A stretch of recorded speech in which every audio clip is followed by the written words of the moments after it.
Bonjour à toutes et à tous et bienvenue à notre webinaire intitulé Réception d'une alerte professionnelle et enquête interne. Bonne pratique et retour d'expérience. Mon nom est Linda Couturier-Sadgui, directrice marketing et communication de QS Group et j'ai le plaisir d'animer ce webinaire. Pour traiter ce sujet, je serai accompagnée de nos experts. Donc tout d'abord Stéphane de Navacel, associé chez Navacel. Stéphane, vous êtes avocat au bureau de New York et Paris. Vous avez fondé en 2010 le cabinet Navacel, qui est spécialisé dans le droit pénal des affaires, la conformité, les enquêtes de régulateurs, l'arbitrage et la résolution de contentieux complexes. Nous avons également Benjamin Pondé, senior manager chez Grant Thornton. Alors, vous avez passé près de 20 ans à mener des enquêtes judiciaires pour le compte de la direction centrale de la police judiciaire et la sûreté départementale. Vous avez ensuite rejoint Grant Thornton, où vous êtes en charge aujourd'hui des investigations sur les cas de fraude, corruption, harcèlement pour le compte de clients français et étrangers. À mes côtés également aujourd'hui Nicolas Guillaume, associé chez Grant Thornton, notre expert anticorruption. Alors Nicolas est en charge des activités de conseil en gestion des risques, compliance et forensique chez Grant Thornton. Et enfin, Amine Garbi, Deputy Managing Director chez EQS Group. Alors Amine, tu accompagnes depuis de nombreuses années les entreprises françaises dans la digitalisation de leurs programmes de conformité et plus particulièrement dans la mise en place de leur dispositif d'alerte interne. Alors, avant de passer la parole à nos experts, je souhaitais vous donner quelques informations concernant les fonctionnalités widget qu'offre la plateforme sur laquelle vous vous êtes connecté. Alors, vous pouvez utiliser les commandes que vous voyez sur ce slide si vous souhaitez réduire ou agrandir une fenêtre. Faites glisser le coin inférieur droit de la fenêtre pour la redimensionner. Vous pouvez également cliquer sur l'icône avec le point d'interrogation pour une assistance technique. Alors, je vais le mettre en avant pour que vous puissiez bien voir. Voilà, avec le Media Player, vous pouvez visualiser nos intervenants ainsi que leurs écrans. Voilà. Si vous souhaitez poser une question, vous pouvez utiliser le module Q&A. Je vous rappelle qu'à l'issue des présentations, nous répondrons à l'ensemble de vos questions. Voilà. Vous pouvez également cliquer sur l'icône avec un petit trombone pour télécharger les présentations que nous avons mis à disposition. Voilà. Donc, vous avez aussi bien des présentations, la présentation du webinaire, mais également des documents qu'on a mis à votre disposition, études de cas de QS Group et un guide réalisé par le cabinet Navacel. Et vous pouvez également cliquer sur la feuille avec le petit crayon pour répondre au questionnaire de satisfaction, ici, voilà. Et enfin, vous pouvez également planifier un rendez-vous avec un expert EQS Group si vous le souhaitez et discuter de vos problématiques en matière de dispositifs d'alerte interne. Voilà pour la console. Alors, que se passe-t-il concrètement lorsque l'entreprise reçoit une alerte professionnelle recevable? Quelles sont les étapes à respecter lorsqu'une entreprise conduit une investigation interne? De la mise en place de la stratégie d'enquête en passant par la collecte des données et la conduite des entretiens individuels jusqu'à la rédaction du rapport final. Ce sont tous ces sujets que nous allons aborder ce matin. Alors, la mise en place de la stratégie d'enquête. Alors, on le sait, à la réception d'une alerte professionnelle, l'entreprise se doit d'être très réactive. Et pour ce faire, quels éléments doivent avoir été préparés pour réduire au maximum ce délai entre la réception d'une alerte et son traitement? Quelle stratégie d'enquête à mettre en place? Je passe la parole à Nicolas Guillaume de chez Grant Thornton. Nicolas, c'est à vous. Bonjour à tous. Donc effectivement, c'est le point de départ de toute investigation, c'est d'arrêter, de déterminer une stratégie d'enquête. Bien entendu, cette stratégie, elle va être adaptée et dépendre fortement de la nature de l'alerte à investiguer, du pays dans lequel du pays dont elle émane, pardon. En fait, on va avoir trois grands points à regarder. C'est bien se caler déjà sur le but et l'objectif de l'investigation et notre objectif, il est toujours très factuel, c'est-à-dire c'est de statuer sur la réalisation ou non des éléments qui sont constitutifs de l'infraction qui a pu être signalée dans l'alerte, à la fois sur l'élément légal, sur l'élément matériel et puis enfin sur l'élément intentionnel. Dans cette stratégie d'enquête, on va aussi s'intéresser aux moyens à mobiliser, où sont les données dont on peut avoir besoin, quelles sont les sources de données. Souvent, c'est un aspect multisource, donc à la fois dans des aspects peut-être très structurés comme les systèmes d'information comptable et financiers. D'autres cas, ce vont être des mails, des téléphones, etc. Et puis surtout, s'assurer que les moyens qu'on envisage de mobiliser sont proportionnels au point à traiter. Et puis enfin, on va constituer l'équipe, un directeur d'enquête et puis différents spécialistes. Et ce qu'on vous propose, c'est de rentrer un petit peu plus dans le process. Et je vais passer tout de suite la main à Stéphane qui va rentrer un petit peu plus dans ce processus. Merci infiniment, bonjour à tous. 2 minutes pour parler de l'indépendance de l'enquête. On se rend bien compte que quand on est dans cet effort, dans cette démarche des faits, on peut subir des pressions, on peut se retrouver dans des situations de conflits potentiels. Donc c'est très important, que ce soit en vous appuyant sur des ressources externes, cabinet d'avocats, cabinet de forensique, comptable ou autre, d'identifier le client. Qui est votre interlocuteur? Il y a le client, la personne morale, mais surtout, qui va décider? Parce que celui qui mène l'enquête, celui ou celle qui mène l'enquête, ne doit pas être celui ou celle qui décide. Donc, ça peut être le directeur juridique, mais s'il est près de la sphère, ça peut poser des sujets ou des risques plus tard. Et donc, souvent, il est opportun de créer un comité ad hoc de plusieurs personnes, parce que dans cette collégialité, on pourrait avoir toutes les compétences nécessaires.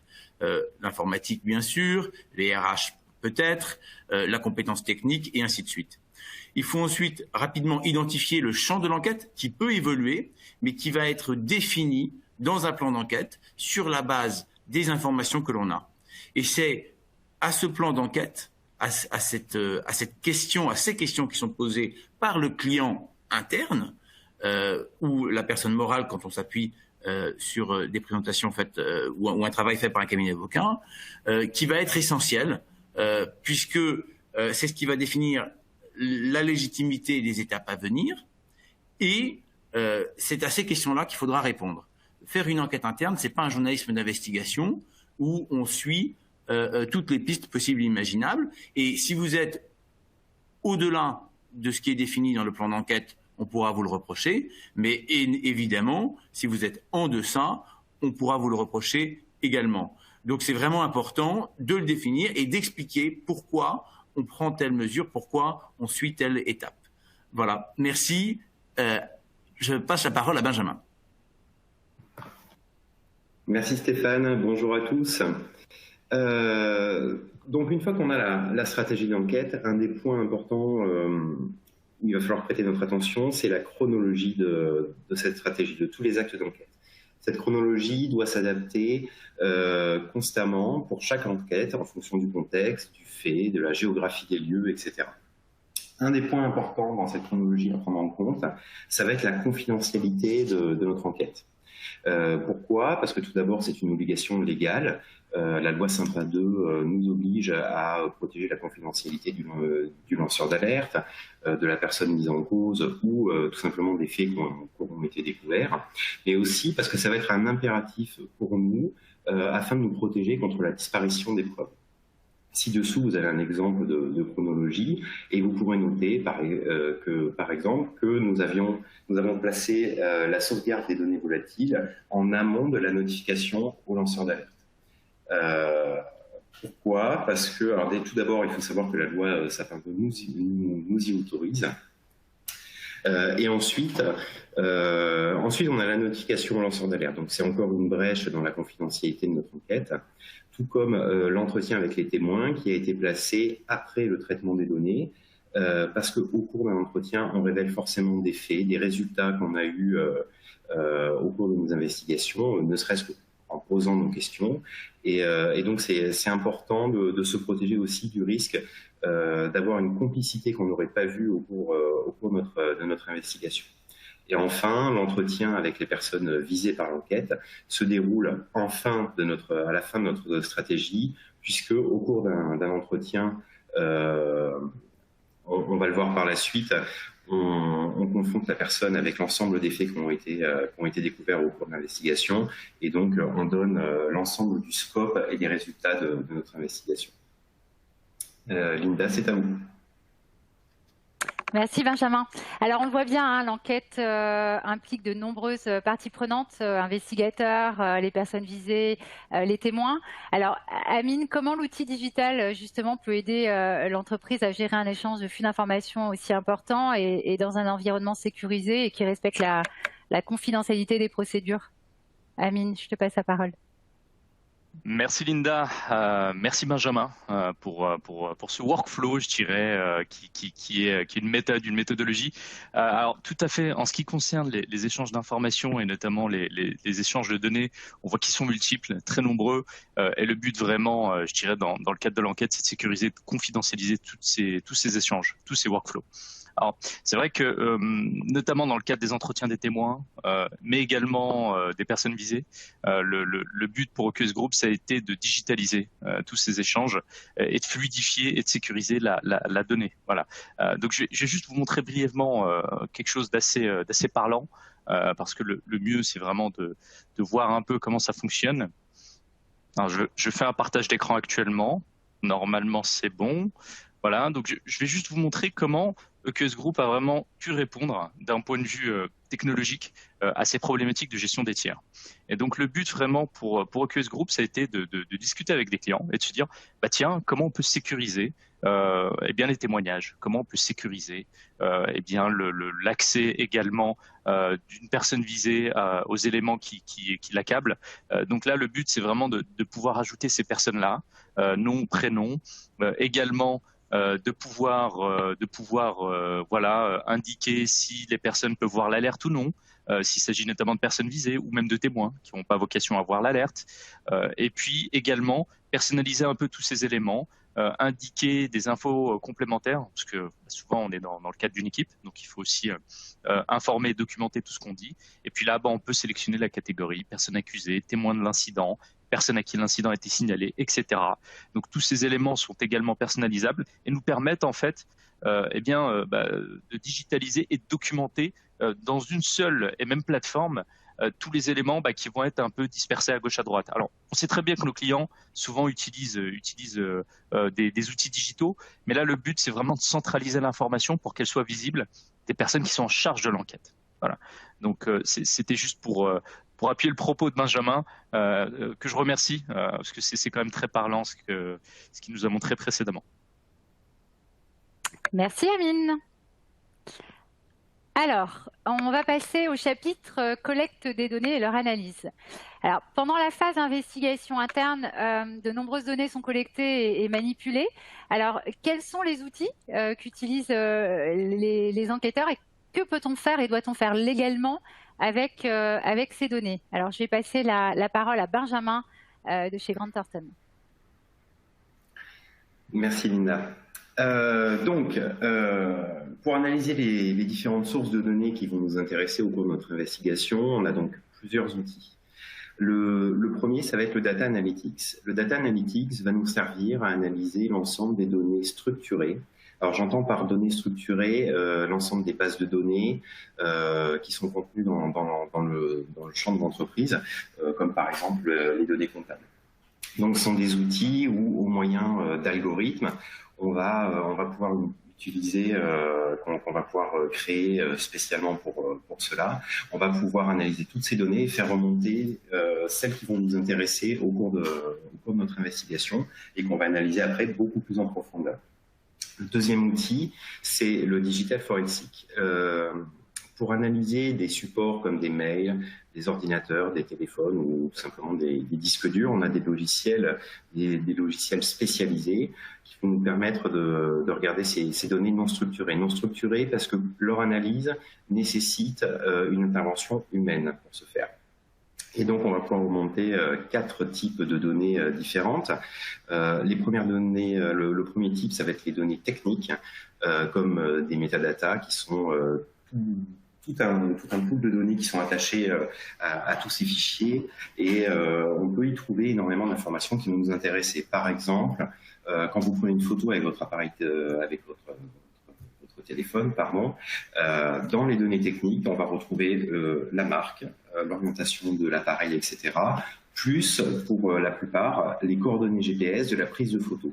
Et ça, vous vous en doutez, c'est des informations qui peuvent être utiles dans certains cas d'une investigation. On va bien sûr trouver l'ensemble des données usuelles, hein, comme les mails, les chats, tous les corps de texte qui sont échangés, qu'on va pouvoir fouiller à l'aide de mots-clés, à l'aide d'intelligence artificielle. On va aussi pouvoir trouver tout ce qui est données cachées. Il faut savoir, par exemple, un ordinateur, c'est 5 à 8 millions de fichiers.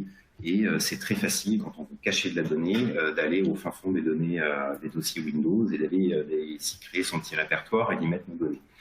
Ces logiciels forensiques nous permettent de faire des recherches sur l'intégralité des données. Donc on va pouvoir récupérer même ce qui a été caché. Il y a beaucoup de manières de cacher des informations sur des supports numériques comme ça, et c'est le propre des logiciels forensiques de pouvoir les défaire. On va aussi trouver, et là ça devient vraiment intéressant, les données qui sont effacées. Sur ces supports, il est pratiquement impossible d'effacer complètement, totalement, une donnée numérique. Nos logiciels sont conçus pour pouvoir les remonter et nous permettre leur analyse.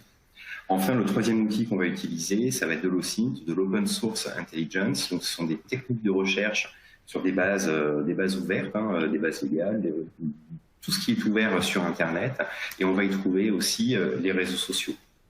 Et donc, l'OSINT va nous permettre d'accéder à de l'information qui est située en dehors du scope de l'entreprise, à la différence du digital forensic qui, lui, nous permettait d'accéder à l'information située au plus près des personnes visées par l'enquête.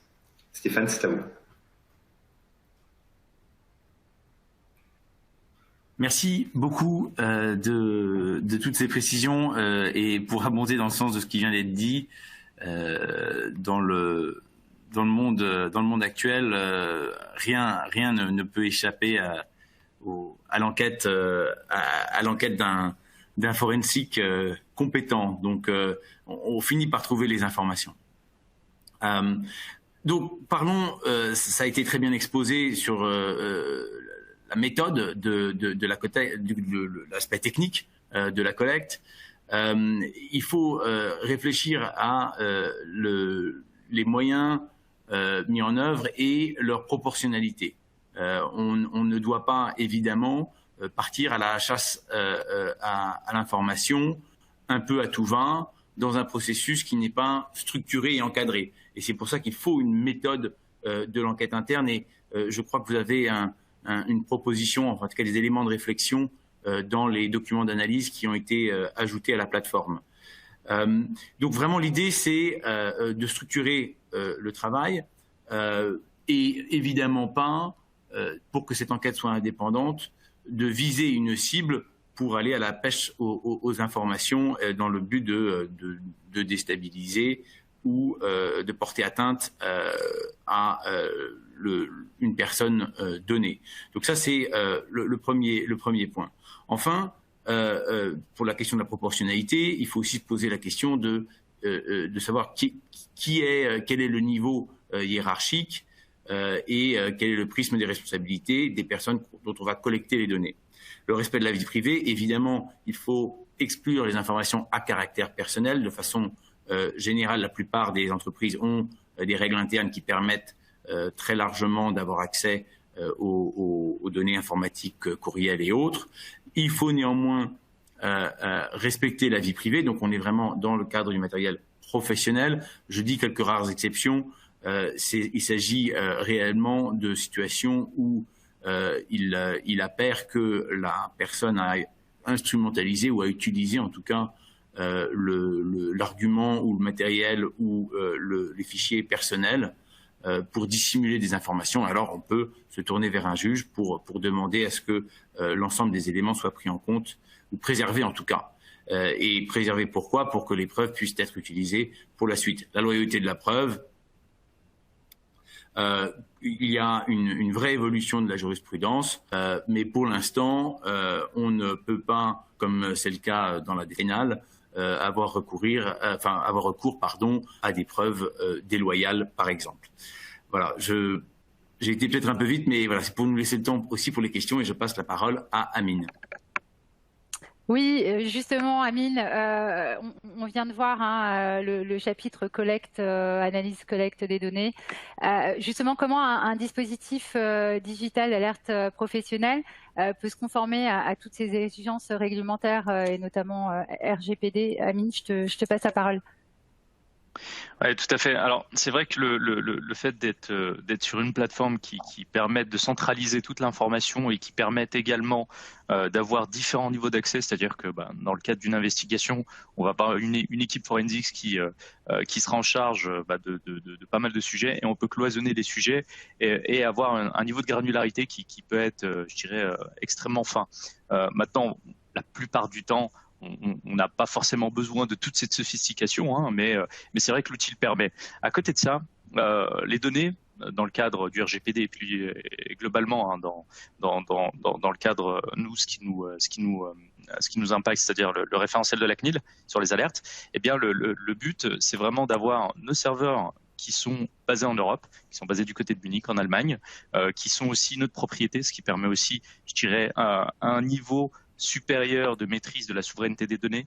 On sait très bien qu'on est dans un monde globalisé et qu'il faut maîtriser sa technologie en plus de maîtriser, je dirais, son infrastructure. Donc ça, c'est des éléments pour nous qui sont clés dans le cadre de la maîtrise des éléments RGPD pour pas se mettre en risque, et puis également d'un point de vue, je dirais, logiciel, avoir un logiciel qui permette des niveaux de granularité différents, des accès différents, que ce soit côté référent, mais également côté lanceur d'alerte, mais aussi, comme on l'a vu précédemment, tout ce qui va être témoin ou personne visée. Voilà. Merci Amine. Alors, passons maintenant au chapitre stratégie de déroulement des entretiens. Alors, on le sait, l'enquête interne va impliquer des entretiens avec notamment la personne visée par l'enquête, avec aussi peut-être des témoins. Alors, comment organise-t-on ces entretiens? Y a-t-il des techniques justement pour obtenir des informations de ces personnes visées? Existe-t-il un cadre légal pour mener ces entretiens? Je passe la parole alors je crois qu'on passe la parole maintenant à Nicolas de Grant Thornton. Merci Linda. Oui, effectivement, on vient de le voir de manière assez détaillée. Il y a bien sûr une dimension technologique avec une exploitation des données, une analyse des données qui est très importante, mais tout ça finalement ne constitue que la phase préparatoire de la démarche clé au sein de l'investigation qui vont être les entretiens. Ça va nous permettre de collecter un certain nombre d'éléments, d'être prêt, d'affiner les scénarios, de se conforter ou pas par rapport aux assertions qui ont pu être formulées par le lanceur d'alerte. Mais les entretiens sont absolument centraux et ils vont concerner différentes catégories de personnes. On en a identifié dans ce slide 3 différentes. Bien sûr, le lanceur d'alerte, les victimes potentielles des faits qui sont signalés, parce qu'on a bien sûr besoin de comprendre de manière précise ce qu'il s'est passé, que les éléments qui ont pu être communiqués dans l'alerte ne sont pas toujours suffisants ou suffisamment précis. Donc il y a bien sûr des entretiens avec eux. Il va y avoir des entretiens également avec un certain nombre de témoins potentiels et qu'on va découvrir au fur et à mesure. Certains pourront être communiqués par le lanceur d'alerte lui-même, d'autres vont apparaître au fil de l'enquête. Et puis enfin, on va aussi avoir les entretiens avec les personnes visées par l'enquête. Et dans ces entretiens, et plus particulièrement dans l'entretien final, on a quelques grands principes qui sont absolument essentiels de respecter. Déjà, on reste toujours dans une démarche qui a vocation à être la plus objective possible. Stéphane le rappelait tout à l'heure dans la gouvernance de l'enquête, avec ce souci d'avoir éventuellement un comité qui garantisse son indépendance. Mais dans la façon dont on va conduire les entretiens, c'est quelque chose qui est extrêmement important. Donc, on va faire des entretiens qui sont les plus objectifs possibles. Donc ça veut dire à charge et à décharge. On va respecter les principes du contradictoire, donc on va donner la possibilité, l'opportunité à nos interlocuteurs de s'exprimer pleinement et de donner leur point de vue sur l'ensemble des éléments qui leur sont faits. Et puis, ça va nous permettre aussi de mettre en relief ou de mieux comprendre certains faits qui auront été identifiés dans les données.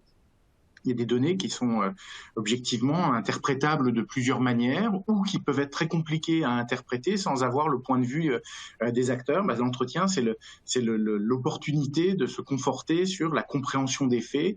Donc c'est pour ça que c'est vraiment une phase qui est absolument essentielle dans la démarche.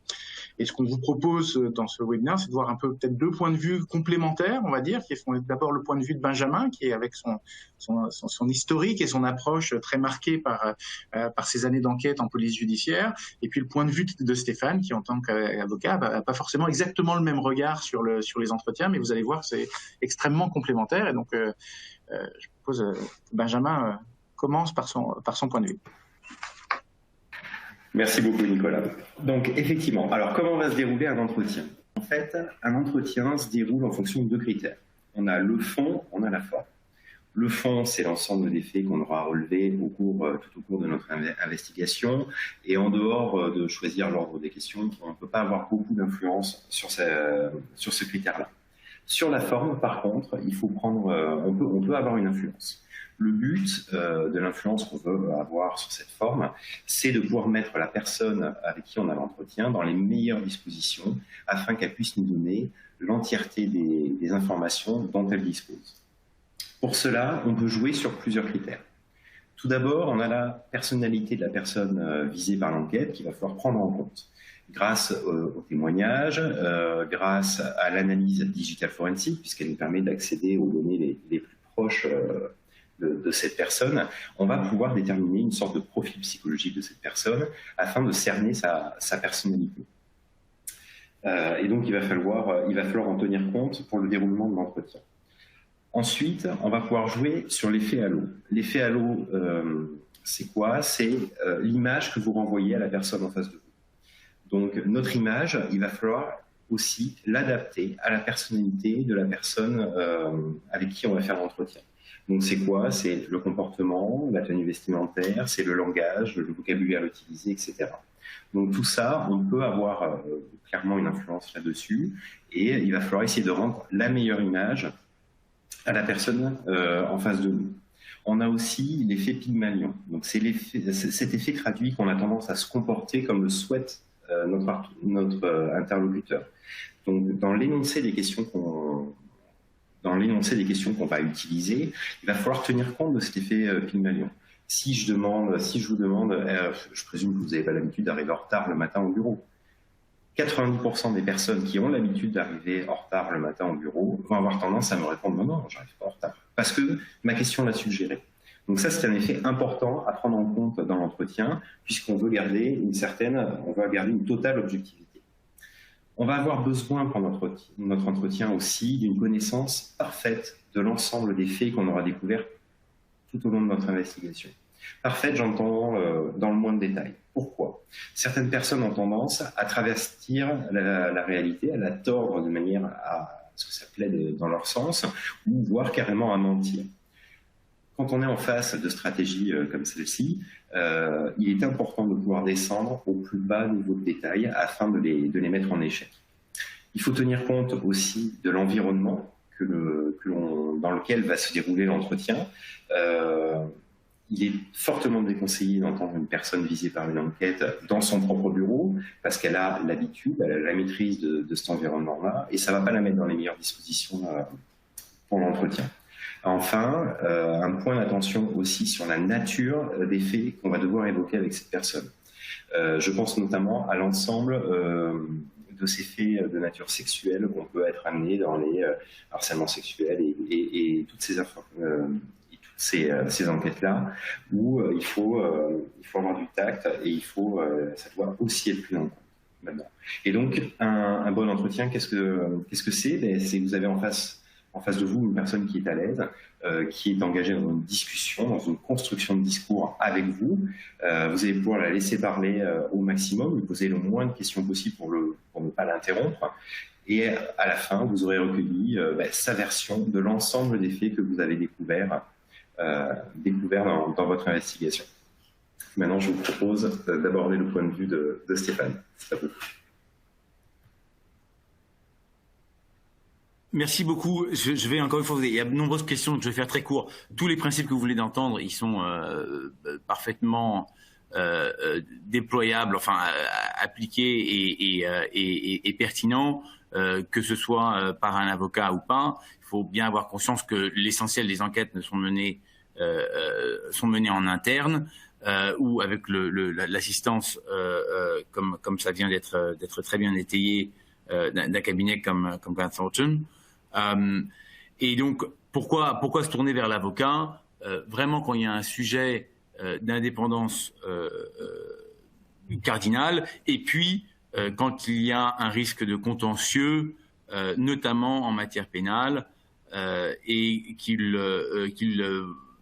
vaut mieux pouvoir s'entretenir avec cet avocat dans le cadre du secret professionnel de l'avocat et en anticipation d'éventuelles perquisitions, sollicitations de la justice, ainsi de suite. Et nous travaillons évidemment toujours de concert avec des compétences forensiques qui viennent d'être très bien décrites un peu plus tôt, notamment pour ce qui est de la collecte et l'analyse d'éléments comptables et des courriels et ainsi de suite. J'ai fait référence, tout ça c'est disponible sur Internet, sur le vadémécum du barreau de Paris, sur les obligations de l'avocat qui découlent assez logiquement de la déontologie. Je vais m'arrêter là parce que pour l'essentiel, on se recoupe tout à fait sur la méthode et on peut ouvrir aux questions dès que possible. Merci Stéphane. Oui, tu as raison, il y a beaucoup de questions. Mais avant de passer à la session de questions-réponses, je propose de passer au dernier chapitre, le rapport final. Alors, une fois les entretiens terminés, on rédige donc ce fameux rapport complet. Alors, qu'est-ce qu'il doit contenir? Que doit contenir ce rapport? Quelle est la finalité? Je passe la parole à Nicolas. Nicolas, c'est à toi. Oui, alors, sur ce rapport final, puisque forcément, c'est une pièce essentielle dans le résultat de l'enquête, je pense qu'on peut distinguer quand même plusieurs finalités. Vous avez le premier niveau de finalité qui est à la fois basique mais essentiel, puisque c'est l'objet même de l'investigation, c'est d'être capable de conclure sur les faits qui ont été signalés dans l'alerte. C'est-à-dire, au final, est-ce que les assertions formulées par le lanceur d'alerte sont réelles ou pas, et donc de conclure sur ce point-là. Ça peut sembler trivial, mais c'est quand même bien le premier objectif, et donc on a là un souci classique, alors bien sûr de traçabilité parfaite de tout ce qui est affirmé dans le rapport, et puis d'être lisible par son interlocuteur, en ayant en tête il y a de plus en plus d'enquêtes internes qui sont utilisées lors des phases d'instruction judiciaire par la suite, et donc c'est important que ce soit compréhensible par d'autres acteurs que les acteurs qui sont purement internes à l'entreprise. Le deuxième objectif, la deuxième finalité, c'est qu'on n'est pas juste en train de constater la casse et de constater des faits passés. On est aussi, on a le droit de se mettre dans une logique d'amélioration et de se dire bon, très bien, on peut avoir un dysfonctionnement, on peut avoir rencontré des difficultés, mais l'objectif c'est d'essayer de limiter ces dysfonctionnements à l'avenir et donc d'améliorer la situation. Et ça implique de formuler un certain nombre de recommandations, notamment des recommandations qui peuvent être aussi en termes de communication. On a rappelé là juste très brièvement une jurisprudence très récente, puisqu'elle est du 1er juin dernier, qui est de dire vous ne pouvez pas prendre de sanctions vis-à-vis d'un salarié s'il n'a pas connaissance des règles et des procédures qu'il est en train d'enfreindre. Donc ça, c'est une jurisprudence donc, du 1er juin dernier. Donc vous avez une obligation de vous assurer que tout le monde est au courant. Donc ça peut faire aussi partie des recommandations qu'on peut formuler en sortie d'un rapport. Dans un certain nombre de cas, il peut y avoir des dysfonctionnements qui ont été commis juste par ignorance. Et puis il y a une troisième finalité qui est pas neutre non plus, qui est un enjeu de coopération. C'est-à-dire que quand on regarde ce qui est écrit dans les lignes directrices qui ont pu être rédigées conjointement par le PNF et par l'AFA, dans la perspective d'une CGIP, il est clairement écrit qu'une personne morale qui souhaiterait pouvoir bénéficier d'une CGIP, puisque vous savez tous que ça n'a absolument rien d'automatique, contribuer activement à la manifestation de la vérité. Et donc le fait d'avoir réalisé une enquête en interne sérieuse et professionnelle et d'avoir travaillé pour justement montrer clairement qui a fait quoi dans le sujet peut être j'allais dire une manifestation de la bonne foi de l'entreprise dans sa volonté de coopérer, et le fait de partager son dossier, de partager ses conclusions avec les instances de poursuite peut être aussi un élément intéressant dans la perspective de pouvoir arriver à conclure une CJIP. Et donc c'est un point important qu'il faut avoir en tête sur ce rapport. Mais comme les questions se multiplient de seconde en seconde, je pense qu'on peut peut-être en rester là et passer aux questions-réponses. Les jeunes gens aujourd'hui passent la philo, nous on va passer le grand oral. C'est parti. Alors, on passe directement aux questions-réponses. Je crois que Stéphane, tu avais une petite intervention. On y va ou... Non, ça a été très bien présenté. Je rejoins tout ce qui vient d'être dit. Un commentaire, ce qu'attendent les autorités de poursuite, c'est une vraie capacité de comprendre ce qui a été mis en œuvre pour l'enquête interne et que celle-ci soit réellement indépendante. Ils ne vont pas vouloir s'appuyer sur une enquête qui a été faite, par exemple, par un cabinet qui aurait mis en place tout le système de conformité ou qui serait lié à la personne morale de façon structurelle. Alors peut-être avant... Merci Stéphane. Peut-être avant de passer aux questions-réponses très très rapidement, Amine, est-ce que tu peux montrer comment justement la plateforme peut gérer cette contrainte d'anonymisation des données très rapidement? Oui, tout à fait. Alors la plateforme a quand même cette facilité d'utilisation que proposent pas forcément les outils bureautiques classiques. C'est qu'on a la capacité réellement de pouvoir anonymiser tous les termes, soit nom, prénom, ou qui peuvent renvoyer une personne. Hein. Donc dans le cadre d'une anonymisation, on n'est pas uniquement sur du nom, prénom, et ça se fait plutôt rapidement. Donc le but vraiment, c'est de pouvoir faire un recherche et remplace de manière assez classique. Je ne sais pas si vous voyez mon écran. Oui, Amine, on voit ton écran. Donc là, on peut indiquer, merci Linda, suspect 1. Et puis, excusez-moi, je peux mettre par exemple John Doe ici même, remplacé par suspect 1, et je peux également inclure les documents joints. Donc ça permet aussi d'anonymiser tous les documents qui sont pas protégés par des mots de passe. Donc ça peut être du document Word, Excel, PDF également, pris en charge par la plateforme. Et donc c'est quand même une fonctionnalité qui facilite les choses, de digitaliser également cet aspect-là pour être en totale conformité avec les recommandations de la CNIL et également avec le RGPD. Merci Amine. Alors on va passer aux questions-réponses. C'est vrai qu'il y en a beaucoup. Alors première question. La CNIL recommande de détruire toutes les données d'enquête immédiatement lorsque la conclusion est qu'il n'y a pas d'infraction. Cela soulève de nombreux problèmes, notamment pour prouver que l'on a bien donné suite à l'alerte. Quelle est votre recommandation? Alors qui souhaite répondre à cette question? Pour faire très court, et d'autres pourront compléter, l'anonymisation, enfin l'outil qui a été présenté par Amine permet l'anonymisation. Évidemment, vous ne pouvez pas garder ad vitam les données s'il n'y a pas de contentieux en cours. Si vous êtes dans un cadre contentieux, évidemment, la situation peut être différente. Et donc, il faut évidemment respecter les indications de la CNIL. Mais rien ne vous empêche de garder des explications sur la méthode, sur ce qui a été mis en œuvre, mais de façon anonymisée. J'en profite peut-être très brièvement, parce qu'il y avait une question sur les délais qui vont de traitement de l'alerte. Hein. Donc, dans la directive qui va être mise en œuvre dès décembre, c'est 7 jours pour accusé-réception, 3 mois pour le retour d'information s'il n'y a pas d'éléments qui confirment l'alerte, et 6 mois dans le cas où les éléments dans l'alerte étaient justifiés. Merci Stéphane. Alors, on a également une question, alors plutôt pour Amine.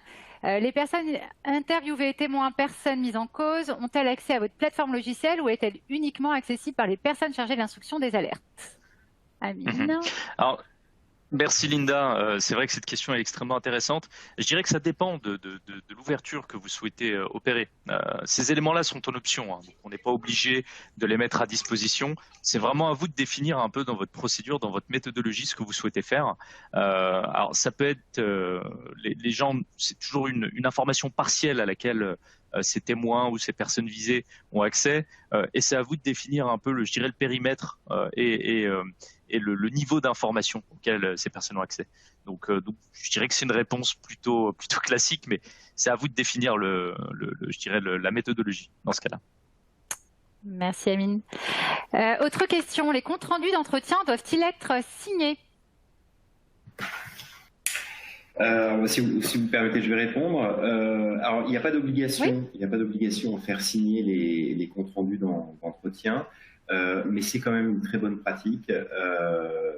Moi, je sais personnellement, j'ai gardé mes anciennes habitudes. On les tape en direct et on fait signer tout de suite. Et voilà, c'est juste une bonne pratique en fait. Merci. Autre question. Ah, pardon. Vas-y Stéphane. Je rebondis très brièvement. Quand vous êtes dans une situation avec un risque pénal, avec des problématiques d'obligation de communication de l'enquête, ainsi de suite, on peut, dans le cadre de la défense de la personne morale, ne pas avoir recours au verbatim. C'est vrai que, notamment dans les premiers entretiens, je préfère ne pas prendre des notes qui ne sont pas verbatim mais qui sont des notes d'avocat. Donc c'est une divergence, mais évidemment, les deux peuvent marcher. Merci Stéphane. Autre question. Alors, un témoin que l'on souhaite entendre dans le cadre d'une enquête peut-il refuser d'être entendu?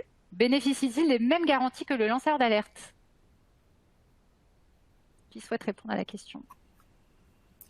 Je peux démarrer au moins, et puis je laisserai les experts compléter, mais je pense que, il n'y a pas de... Malgré tout, on reste dans le cadre de l'entreprise, donc le lien de subordination existe toujours, donc c'est quand même un petit peu compliqué de refuser, mais pour autant, on l'a vu récemment dans des cas, des enquêtes qu'on a menées avec Benjamin, aller obliger quelqu'un qui n'a pas du tout envie de venir à l'entretien, ça marche pas. Je veux dire, ça fonctionne pas. Je pense qu'il y a un moment où il faut être très pragmatique. Je pense aussi qu'il faut que les gens soient parfaitement conscients des conséquences du fait de refuser de participer à une enquête, et c'est rarement considéré comme étant un point favorable. Et puis après, par contre, sur la deuxième partie de la question, c'est bénéficie-t-il des mêmes droits que les lanceurs d'alerte? En l'occurrence, non, puisque le statut du lanceur d'alerte, il est bien dédié aux lanceurs d'alerte, et toute une série du statut du lanceur d'alerte correspond bien à sa situation très particulière. Le témoin, on n'est pas tout à fait dans le même cadre. C'est pas pour autant que, bien sûr, on va s'empresser d'aller révéler sur la place publique tous les aspects, tout le nom, des gens qui ont participé à l'enquête. Mais si vous prenez par exemple la garantie de non-représailles, la garantie de non-représailles, elle est bien faite par rapport à une personne qui signale. On ne peut pas garantir à un témoin qui pourrait être finalement, au-delà d'être témoin, avoir participé, même à titre passif, à une infraction. On ne peut pas lui garantir qu'il y aura aucune sanction ou aucune mesure. Ce serait pas cohérent. Mais tout ça n'est pas très juridique comme analyse, et je suis sûr que Stéphane va préciser tout ça. Merci. Oui, je rejoins tout ce qui vient d'être dit. Il y a une pression, alors économique, puisque il y a un lien de subordination, ainsi de suite. Je pense qu'il faut faire la part des choses entre quelqu'un qui est particulièrement haut dans la hiérarchie et quelqu'un qui ne l'est pas. Si vous avez un cadre supérieur qui refuse de participer à votre enquête interne, eh bien, est-ce qu'il a vraiment l'intérêt de l'entreprise à cœur? Et donc il y a des conclusions dont il me semble dont il me semble qu'elles sont évidentes. Quand vous avez un avocat qui mène l'entretien, vous devez proposer aux personnes entendues d'avoir recours à un avocat, de pouvoir s'appuyer sur un avocat. Donc il y a un parallélisme des formes-là. Ça permet notamment des échanges en amont et potentiellement des échanges qui permettent de cadrer l'entretien. D'essayer de purger certains sujets, certaines tensions, notamment quand les avocats ont l'habitude de ce type de travail.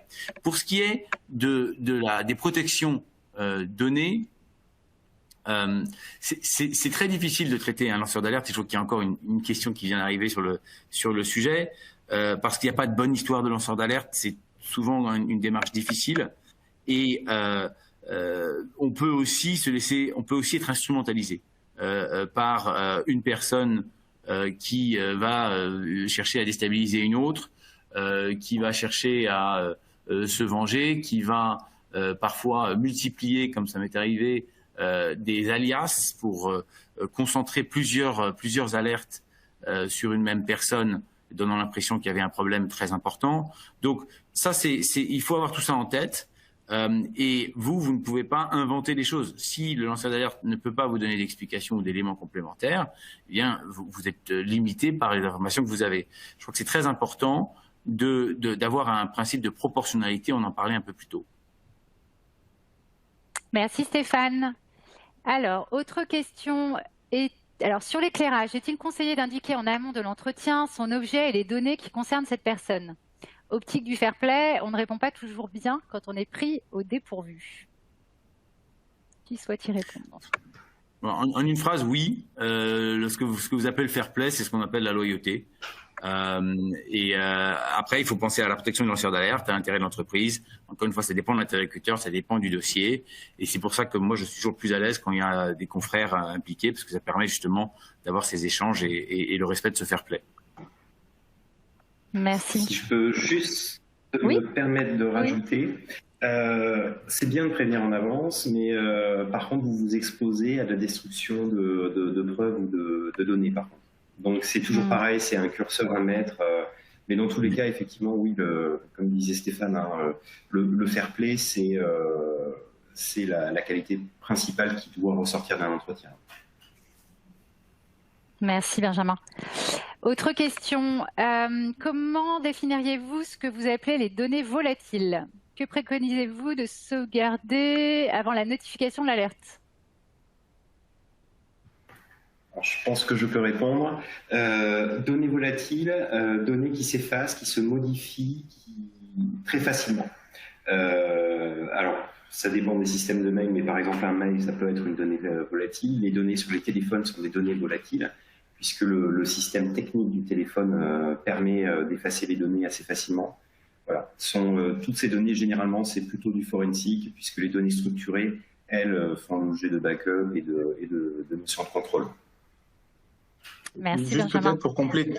peut-être pour compléter, et puis par une anecdote, pour donner le niveau de volatilité des données, dans une investigation qu'on a fait il y a un petit délai maintenant, et peu importe, ce qui a été volatile, ça a été les ordinateurs. Hein. C'est-à-dire qu'en fait, on a retrouvé tout ce qu'on a retrouvé à la fin, c'était une image de vidéosurveillance avec des gens qui allaient mettre une série de portables dans une benne à ordures et de verser un liquide corrosif dessus. Donc il peut y avoir plein de choses qui sont volatiles. Ce qui n'est pas volatile, c'est ce qu'a dit Benjamin à la fin, c'est tout ce qui est sauvegardé, répliqué et qu'on est sûr de pouvoir récupérer avec un bon niveau de confiance.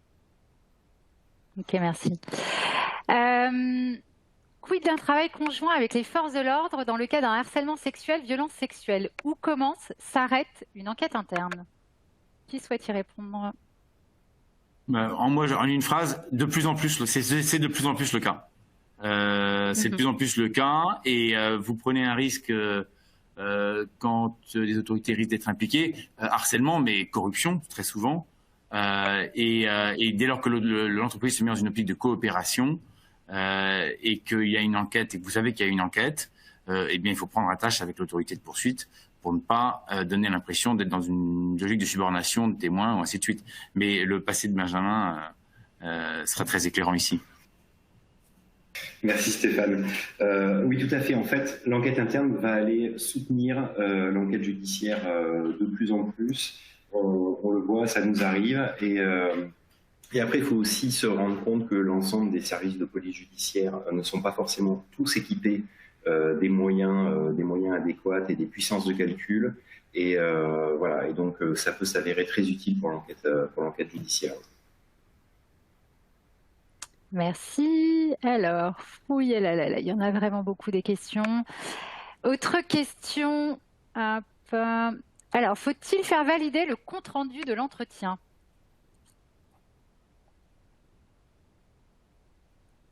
souhaite répondre à cette question? Moi, je peux peut-être répondre. Vous n'avez pas d'obligation de le faire valider, mais dans tous les cas, ça va vous mettre à l'abri d'une chose, une personne qui se rétracte et qui revient sur ce qu'elle a dit, pas dit, ou voilà, c'est de l'objectivité aussi, c'est de la factualité. Vous attestez avec elle de l'échange qui a eu lieu durant l'entretien, des informations qui ont été échangées, et voilà, tout le monde est d'accord, et puis ça évite toutes les suspicions de manipulation d'enquête. Merci. Autre question, si le lanceur d'alerte ne veut pas donner plus d'explications empêchant l'équipe éthique de mener correctement l'enquête, cette dernière peut-elle décider de rendre caduque l'alerte? Je peux prendre le début sur celle-là. Je pense qu'effectivement, sur certains sujets, s'il n'y a pas du tout assez d'informations, il y a des cas, on en a eu un la semaine dernière, l'alerte est plus qu'elliptique et ne permet pas du tout d'identifier ni la zone ou le process ou la business unit dans l'entreprise où ça pourrait se passer, ni la nature précise des faits.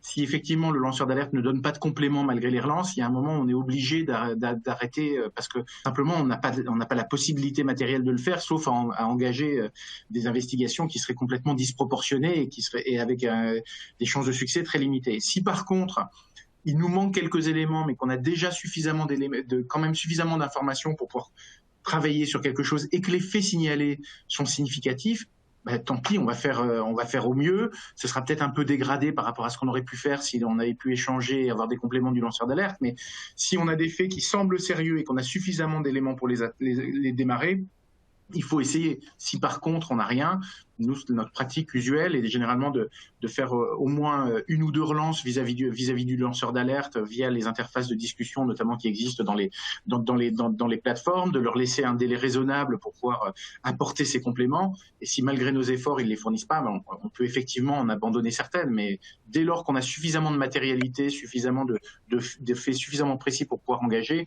je pense qu'il faut le faire à chaque fois qu'on le peut pour pas se voir reprocher un jour de ne pas avoir traité une alerte qui était sérieuse. Mais Stéphane, tu allais intervenir. Non, je rejoins tout ce que tu viens de dire. Je crois qu'aujourd'hui, on veut savoir ce qui se passe dans son entreprise.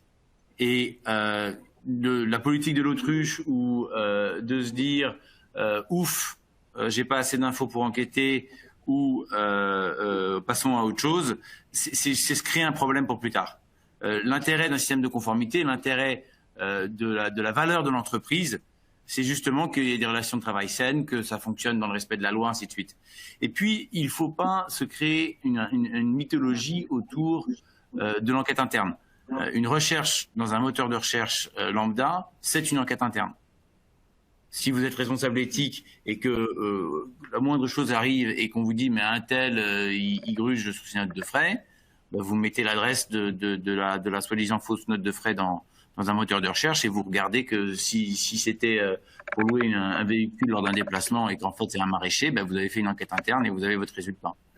Donc vraiment, faut pas... voilà, mais il faut garder un registre quelque part de tout ce que vous faites. Comme ça, quand il y aura un vrai problème, bien vous pourrez dire non, nous on ne se cache pas. Merci. Autre question. Si nous pensons que le lanceur d'alerte est de mauvaise foi, l'alerte peut-elle être considérée comme recevable? Alors là-dessus, je veux bien intervenir aussi. La bonne foi, c'est pas a priori. C'est-à-dire que si on commence à partir du principe que parce que c'est Monsieur Dupont, je considère que lui, il a une tête à être de mauvaise foi, ou parce que j'ai eu un sujet il y a 10 ans avec lui, je vais considérer qu'il est de mauvaise foi, vous êtes très très loin de tout ce qu'on a dit depuis le début du webinaire. C'est-à-dire qu'on n'est plus du tout dans l'objectivité, dans l'indépendance et dans la loyauté. La bonne foi, elle s'apprécie la plupart du temps a posteriori. C'est-à-dire que si, à travers l'enquête et à travers ce qu'on a constaté, on se rend compte in fine que le lanceur d'alerte était de mauvaise foi parce qu'il savait parfaitement au moment où il a lancé son alerte que les faits qu'il signalait étaient faux, là on va pouvoir en regarder, on va passer dans un autre registre qui sont les éventuelles sanctions à prendre sur un lanceur d'alerte qui aurait abusé de ses droits. Mais c'est complètement différent. Par contre, a priori, on ne peut absolument pas poser le principe que qui que ce soit de mauvaise foi, parce qu'on perdrait toute notre objectivité et toute la loyauté du process qu'on veut engager.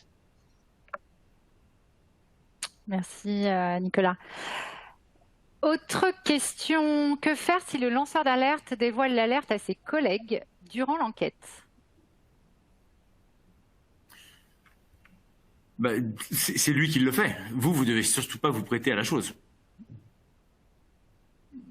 Voilà, c'est lui qui prend cette décision-là. Enfin, vous ne pouvez pas l'en empêcher.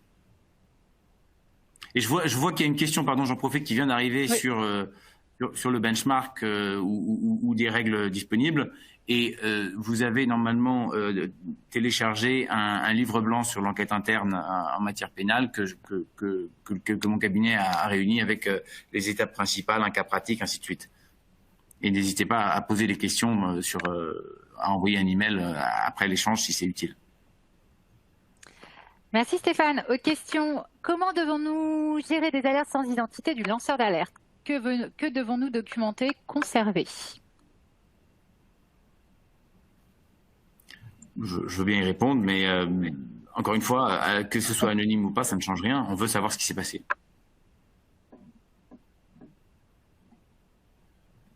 Donc, je ne sais pas si vous voulez ajouter à ça. On ne veut pas ignorer quelque chose, c'est pas la logique. Et peut-être sur l'anonymat, Amine, justement, la plateforme digitale, comment gérer la communication? Oui. Juste une chose, Stéphane. Attention à l'erreur humaine dans l'enquête interne. Utiliser une plateforme, c'est pas quelque chose de superflu. Les emails qui arrivent dans les boîtes, qui sont pas lus, avec un problème de réaction, notamment avec l'arrivée de la directive, avec des délais stricts à respecter, c'est vraiment un outil intelligent. Pardon, je t'ai coupé la parole, mais c'est sérieux, quoi. Non. Ouais. Amine, tu souhaites ajouter quelque chose? Ouais, tout à fait. C'est vrai que l'anonymat, en termes de gestion, s'avère un peu plus simple avec une plateforme. C'est vrai qu'au travers d'une adresse mail ou carrément de courrier peut-être envoyé de manière anonyme, la communication est quand même difficile avec un lanceur d'alerte potentiel. Via une plateforme digitale, c'est vrai que les choses sont quand même un peu plus simples. On peut avoir un échange creusé, avoir plus d'éléments, peut-être même sur le lanceur d'alerte au travers d'une boîte de dialogue, lui de son côté et puis vous de votre côté, la même chose mais côté référent. Et donc ça permet déjà d'engager une discussion, même si la personne souhaite rester anonyme. Alors on sait très bien que l'anonymat ne procure pas le statut de lanceur d'alerte, mais on va dire que c'est une entrée en matière qui peut être intéressante, sachant que souvent les gens ont quand même peur de représailles lorsqu'ils ont de vraies affaires et qui sont anonymes. Et il faut aussi remettre un peu dans son contexte la plupart des alertes reçues par nos clients, en tout cas, en termes de retour d'expérience, ne sont pas des alertes anonymes. Voilà. La vaste majorité, la très très grande majorité, je crois qu'on dépasse les plus de 70%, sont des alertes où les gens sont connus, déclinent leur identité, ce qui est également préconisé par les régulateurs CNIL et AFA, par ailleurs. Merci Amine. Autre question, peut-être la dernière, parce que oui, il reste plus qu'une minute.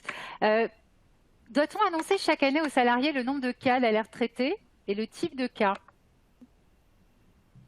Je veux bien commencer là-dessus. Vas-y, à toi. Oui, pardon. Non, je pense que la question du nombre d'alertes, c'est quelque chose qui est un vrai sujet. Moi, je pense que je pense qu'on a tout intérêt à communiquer.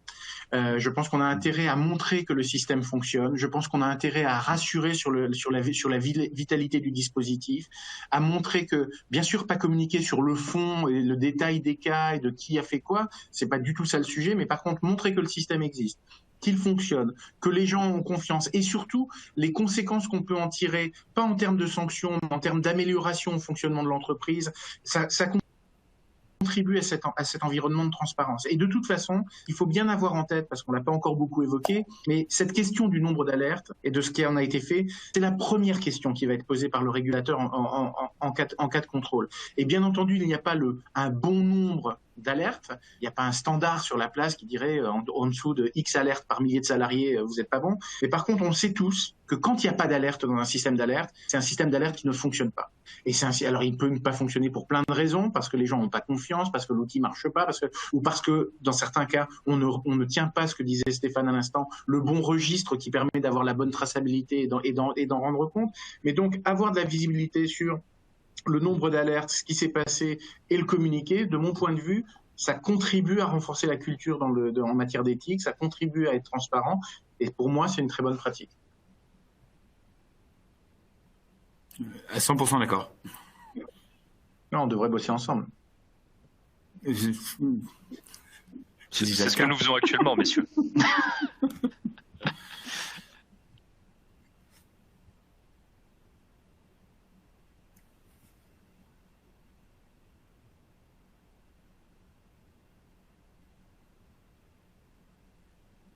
On t'entend pas, Linda. Oui, tout à fait. Je vais en profiter juste pour en complément. L'avantage de la plateforme, c'est que vous allez tout mettre sur la plateforme et donc vous avez votre registre. Il existe déjà.